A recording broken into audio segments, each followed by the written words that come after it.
what's going on? It's Ash here coming at you today in Raid Shadow Legends. Hope this video finds you guys doing well. Have you opened any Ancient Shards on this double summoning event? Let me know if you pulled any good legendary champions. Today we're hoping to get 1, 2, 3, or more. We have a double chance, a 1% chance at getting a legendary from each of these shards. We have 258 Ancient Shards.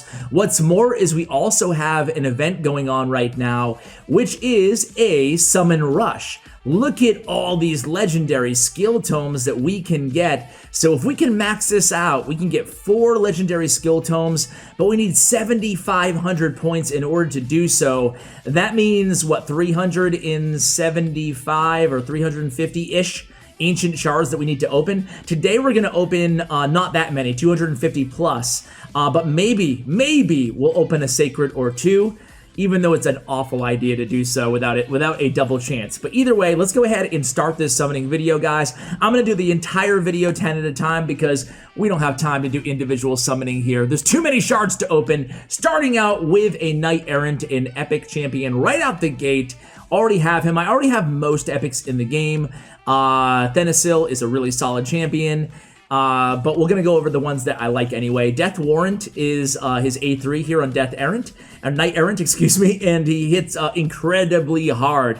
If he has full HP, damage increased by 75%. This guy can hit like 300k plus on that Death Warrant ability. And Thanasil, just an overall great support champion with a increased defense on all allies for 2 turns, and then heals all allies by 25% of his max HP on a 3-turn cooldown. Thanasil, a really solid champion. Nothing really to write home about in terms of the rares that we got here on this first batch. Let's start out with a legendary early. That way, you know, we'll be good, right? We'll be good. We can have our expectations set lower throughout the remainder of the video. Don't want to be one of those awkward videos where it's like, here is 250 shards, and here is another 10 of all rares. All right, nothing there to stop on and take a look at. Let's go to the third batch here. We got Tormentor, Spirit Host, War Priest, and then we got Luria. And then we got Fenax. Both alright. Relic Keeper is alright. I use Relic Keeper in Faction Keep. Crypts rather. Luria here is solid, right? Attacks one enemy, has a chance of placing the decreased defense or heal reduction or a decreased speed on the A1, not too bad. And AoE has a 75% chance of placing a freeze debuff for 1 turn. Enemies killed by this kill cannot be revived. So Mark of Fear is actually the best AoE freeze on an epic champion in terms of an AoE with a 75% chance. It's the highest chance I believe that we're going to see on any rare champion in the game. And then Hex attacks one enemy, removes all buffs, has an 80% chance of placing a block buffs debuff for 2 turns. Fenax, not an incredible, kind of just a very average epic champion. On his A2, it's an AoE with a block buffs and block cooldown skills if it does not place the block buff. And then he has attack one enemy, decrease defense, and decrease speed there on a 4-turn cooldown. Again, just an alright champion. Let's move on to our next batch. I think this is batch number 4 here.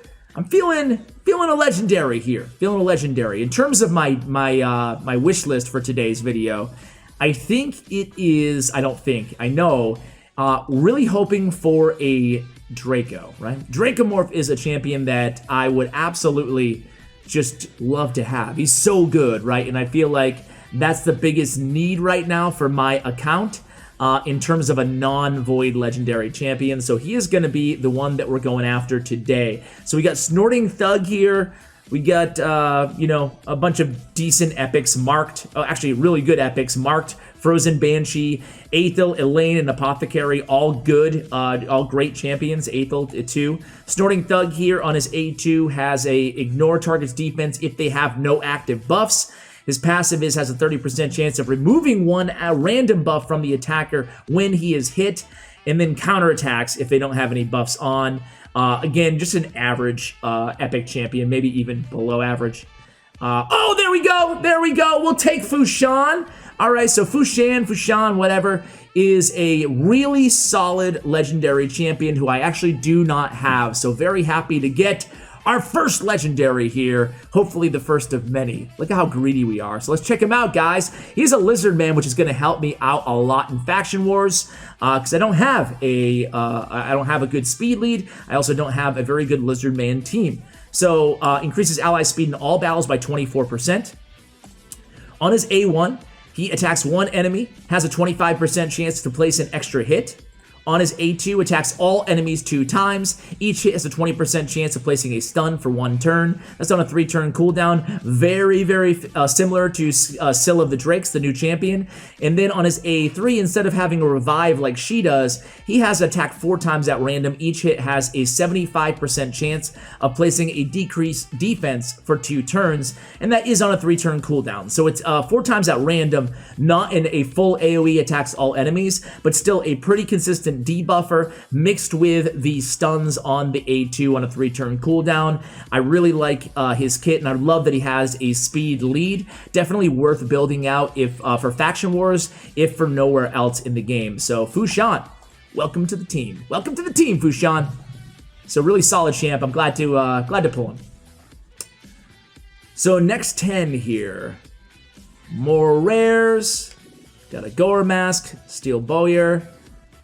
Talia, I think Talia is alright. She's has a 3-hitter on her A1. She's really a Fire Knight specialist in some ways, but then she has the reverse affinity for Fire Knight 20, so she's kind of weird, right? She has a 25% increased attack and increased crit rate on this champion for 2 turns, then attacks all enemies. Has a, if Fenax is on the same team, so don't really care about that. Places a counterattack buff on this champion for 2 turns. Has a 75% chance of placing a weakened debuff on enemies for 2 turns as well. On a 5-turn cooldown there. So again, not amazing, not awful though. Talia, some people are really like high on Talia. Some people who have her. I do have her built out, and I'm not a huge fan of her personally. Doom Priest though is one of the best. And maybe even, I mentioned this on one of my other videos, maybe even one of the more underrated epic champions in the game. So we got a slew of epics here. Let's check them out real quick. Doom Priest is really easy to talk about, right? She has increased attack buff, whatever. It's really all about her passive. Heals all allies by 7.5% of their HP and removes 1 random debuff from them at the start of every single one of her turns. That's it. Very simple, very, very good support. Vergis got a buff, and now he is really solid, right? So he has a reflect damage, 40% chance, 50 when booked, of placing a reflect on a random ally for 2 turns on his A1. And then he has a continuous heal, increased speed, and reflect damage on 1 target ally for 3 turns, and then places an ally protect on all allies except his champion for 2 turns, and then places an increased defense on himself. Oh, look at all those buffs, all on 1 3-turn cooldown on Aegis ability. And then again on his passive, has a shield on his champion for 10% of their max HP for 2 turns whenever this champion loses 10% or more of their HP from 1 single hit, which is basically every single hit. And then places an active effect, is places a continuous heal buff on this champion for 2 turns every time his HP drops below 50%. And this is on a 1-turn cooldown. This is on a 1-turn passive, I should say. So a pretty cool ability there. Vergis is definitely solid now after the buff. You guys know that I love Dark Elaine. Death's Majesty ability is a hard-hitting ability here that also has a decreased speed. And on our passive, every time an ally gets put under the freeze, she automatically does her Death's Majesty, her A2, okay? And then she automatically removes any freeze debuffs from herself and replaces them with increased crit damage, increased crit rate, strengthen every single time on herself. So really definitely a good kind of, I was going to say niche, but definitely a good all-around champion, I think, especially for Ice Golem, right? Shaman is not very good of a champion. Not Mausoleum, but Mausoleum Mage is really one of the best epic champions in the game. I already have him. Sakara is all right, and Catacomb Counselor is actually underrated, a lot of people think. So Catacomb Counselor, let's talk about his A3, which is what he's known for. But real quick, 1 enemy 3 times, heals his champion by 20% of the damage inflicted, whatever. But then teams up with 3 random allies using their, to attack a single enemy, excuse me. The allies joining the attack will use their default skill. So one of those team up champions on a 4-turn cooldown on the Army of Death ability. Definitely kind of like a Lanicus legendary type ability. Not as good, but a good epic version of that as well. So let's go ahead and move on to the next 10. Dude, I feel like I'm taking probably a little bit too long here, right? We're already 9 minutes into the video, I feel like, and we haven't even gotten through half our shards. So Steel Skull, we have Hexia, we have Steel Skull, a great support champion, Mistress of Hymns. So let's go over these guys real quick. Steel Skull, known for his big heal here. Heals a target ally by 40%, removes all debuffs from a target ally when ascended, then gives them that big heal. And then has the big version of increased defense on all allies for 2 turns, and then heals all allies again by 20% of their max HP. That's on a 4-turn cooldown as well. He has a poison on his A1, makes him ideal for clan boss. He has defense in faction crypts. Mistress of Hymns is a pretty good support champion, has a continuous heal buff on all allies, the 2 allies with the lowest HP for 2 turns if the attack is critical on her A2. On her A3, she has a revival, 2 random allies with 50% HP and a veil buff on them. So again, a good support champion. Also with this aura, increases ally defense in all battles by 25%. And then Hexia, not one of the better, in my opinion, epics in the game. Decreased defense on the A1, increased attack on the A2, and then has a 1 enemy, heals his champion, heal by 10% of each dead enemy. Yeah, I don't know. It's too niche for me, guys. Too niche for me. Has an increased speed on herself as well on a 3-turn cooldown. Let's go ahead and move on to the next batch here. I feel a legendary on this one. I feel it on this one.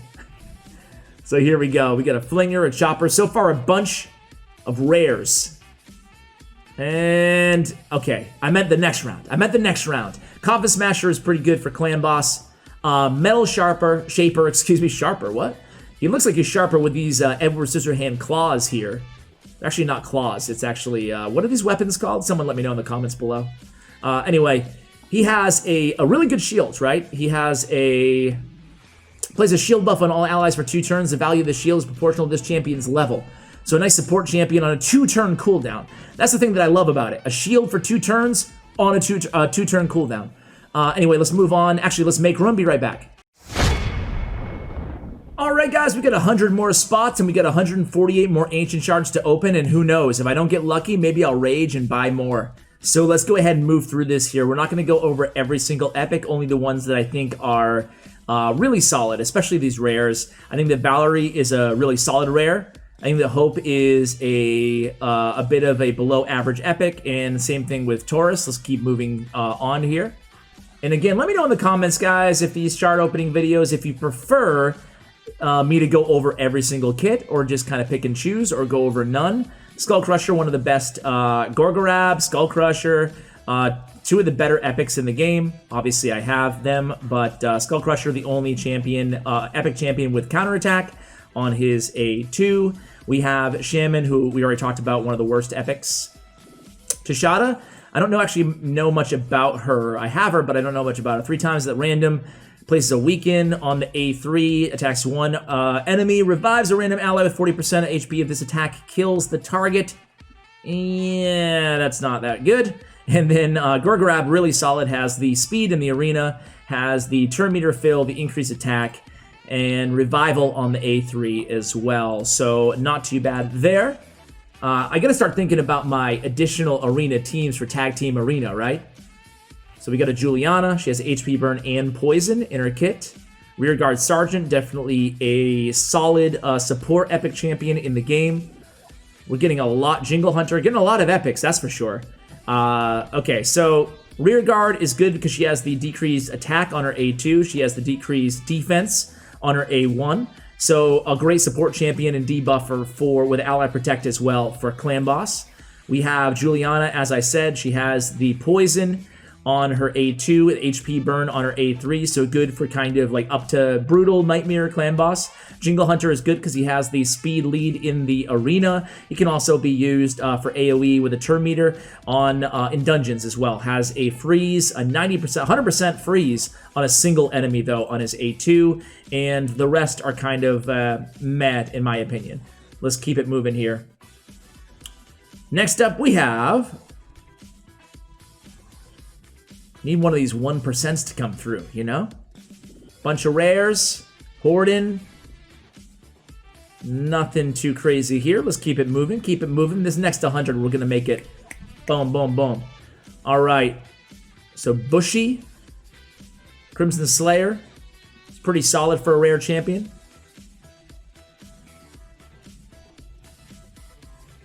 And that's about it. Lufia is alright. Neither of these guys worth really delving into, in my opinion. Hatchet Slinger, Avenger, Houndspawn, Maiden, another Coffin Smasher. Yeah, this next 100 so far.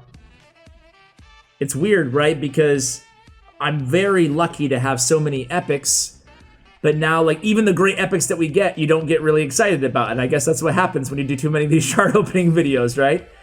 So, Pitiless One is and Excruciator. Pitiless One is a AoE on his A2. Each critical hit boosts this champion's turn meter by 15% on a 3-turn cooldown. On his passive, each critical hit heals this champion by 15% of the damage inflicted. So he has kind of the heal and the turn meter built into his kit. Not too bad, not too great either. Excruciator is Magic Affinity Demon Spawn. She has a Veil on her A1. She has a attack one enemy damage increased by 35% when attacking under a Veil. And then she has fully depletes the target's turn meter and fills the champion's turn meter equal to the amount of the target's loss. Kind of like the Siphon ability of on a 3-turn cooldown. Not too bad. It cannot be resisted either. But that's all though. It's just like some Veil play and then that turn meter on the A2. Not enough to justify building her out, in my opinion. Cool ability, but not, you know, not game-changing, certainly, in my opinion. Fang Cleric. Another Steel Skull. Another Dark Aethel. Another War Maiden. And let's go. Moving right along. Okay. Runic Warder. Can't complain. I have Fushan. I just don't want dupes, you know?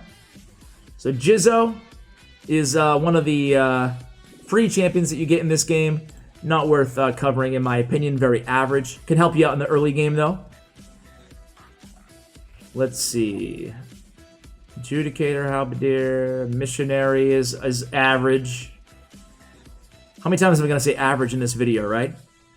All right. And it's time to make some more room, guys. So that batch was not too great, let's be honest. Let's go through these last 48 and then see what we do from there. Well, would you look at that? We have magically got a few more shards to open here, guys. So let's put this to 248 to, I don't know, more than that? 300 plus? Okay, here we go, guys.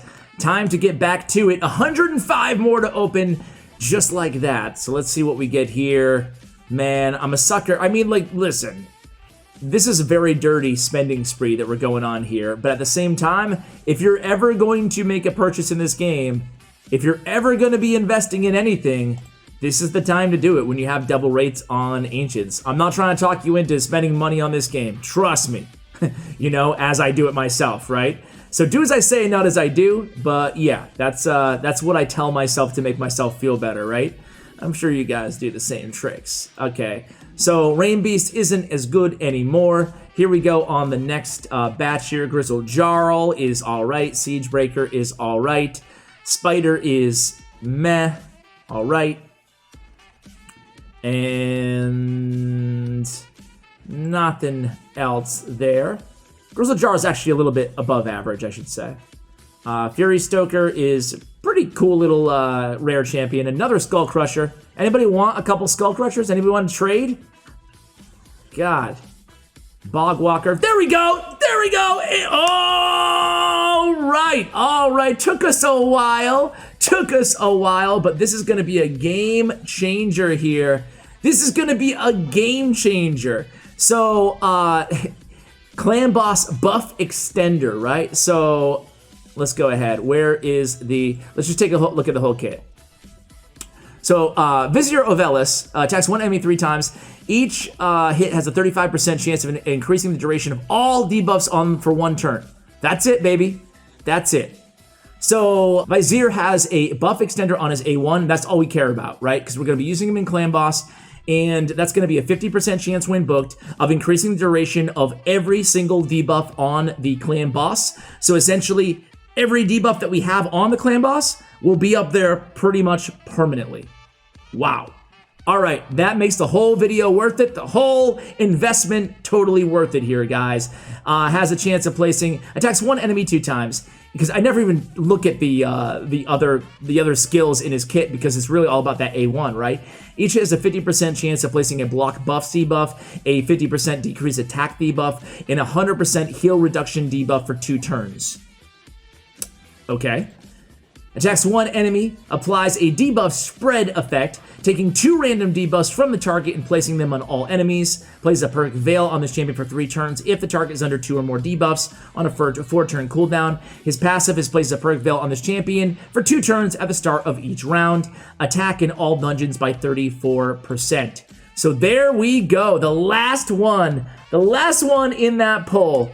And I guess I would have gotten Vizier if we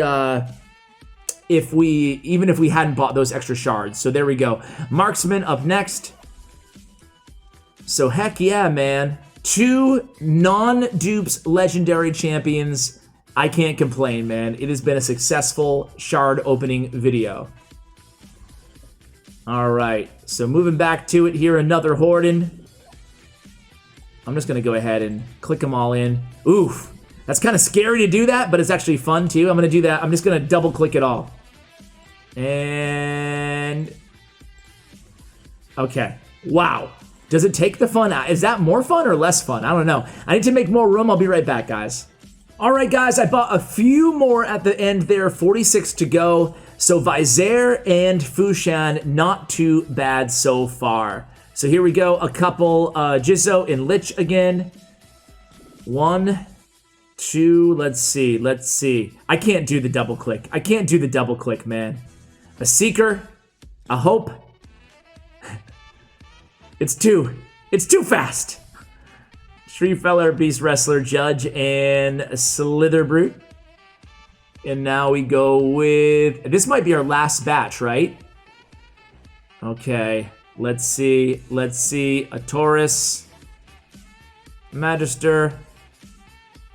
Do I have one more? Oh, I have one more. One more batch. Here we go. Another Magus, Valerie, Tormentor, Pounder, Stout Axeman, Fencer, and Bombardier. And we have 6 left that we'll have to open individually here. Let's see where we are in the events as well. 1, man, pulling them. Do you guys pull in batches or do you pull one at a time when you're doing it like at home or whatever? Obviously, wherever you're playing. All right. So we walked away with 2. Not great in terms of the odds, right? Because a 1%, we pulled over 300. We should have gotten like 3 and a little bit more. But at the same time, we can't complain because we didn't get any dupes, right? And we got 2, champions so I can definitely invest in and build out, right? So again, definitely no complaints here. Hill Nomad ends things off. And let's see where we are in the events. Let's see if we can open, or should we open a Sacred. All right, so we're at right now 6,500. So yeah, I mean, what do I get? 500 points? Yeah, let's do it. Let's open 2 Sacreds right now. 2 Sacreds to end out the video. That will give us all the legendary books and allow us to book some of those champions. So an epic, it's, the worst epic in the game, Maeve. And here we go, legendary. Oh! Killian! Killian the Lucky! Oh man, I was so excited for a second there. And then we got a dupe of a crappy, I'm being unfair. Is he crappy? What do you guys think? I think he's kind of crappy. He's kind of like an epic champion. I feel like he's a decent epic champion, not or a below average legendary champion. I should have just showed you. I didn't even show you his kit. I'm sure you guys already know, but real quickly, our dupe of Killian the Lucky, man, has a chance of stealing turn meter and decreased speed on the A1, has a block cooldown skills, and then has a chance of spreading that to all other enemies on the A2, which is actually a pretty cool ability, but it's just not dependable. And then has a stun and a chance to steal the target's turn meter, again, in a single target hit on the A3. Fun to play around with in the arena, has a chance of placing one of these random buffs at him at the start of every turn. Attack, block damage, strengthen, crit damage, or crit rate, and then has an attack in all battles, as is aura. So there we go, guys. Kind of a bittersweet pulling a dupe at the end, but can you really complain? Now I should be able to go ahead and collect everything here. So that's 1, 2, 3 legendary books, a 5-star chicken, some more gems, some energy, another legendary tome, and hey, it took us 1,000,000 shards, but we're able to actually get all those rewards, which are actually a pretty good bonus. Now I can actually go ahead and build out a couple of those champions. Let's see, anybody in my clan get anything good? Looks like nobody is really talking about having big scores so far. But anyway, guys, let me know again if you have any big pulls. Oh, it looks like one of my other clanmates might have pulled him. Anyway, guys, let me know if you have any big pulls in your shard openings this weekend. Good luck to you guys, and thanks. Hope you enjoyed the video. As always, take care, guys.